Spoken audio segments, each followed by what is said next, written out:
Yesterday, you may remember, we began a look at the rise in serious crimes being committed by juveniles, but when are those crimes considered serious enough to move the suspect to the adult system? Our Parker King joins us live from the Lowndes County Courthouse with more on the process.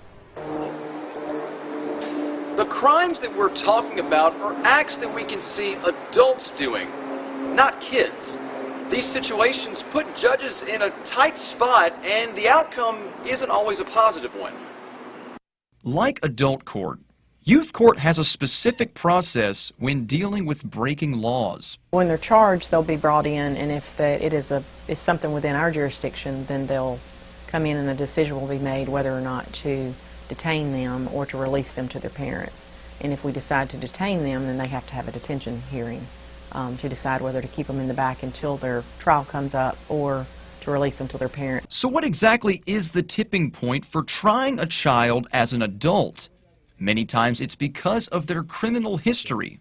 If youth court has exhausted all of its means to help the child, then a decision is made and they are certified as an adult. But that has to be a process that's done through the court, and the judge at that point would rule that we've exhausted all of our programs and detentions and training school, and all of those things have been exhausted, and we have nothing left to offer that child. Once a child is over the age of 13, a capital offense automatically sends their case to adult court, completely skipping the youth court process. But that does not necessarily mean they'll stay within the adult system. The circuit judges have the authority and the ability to remand those children back to be handled under the jurisdiction of the youth court. And certainly pending the time of the arrest until the time of the trial, they're going to be in a juvenile detention center because they're not going to be put in with an adult population.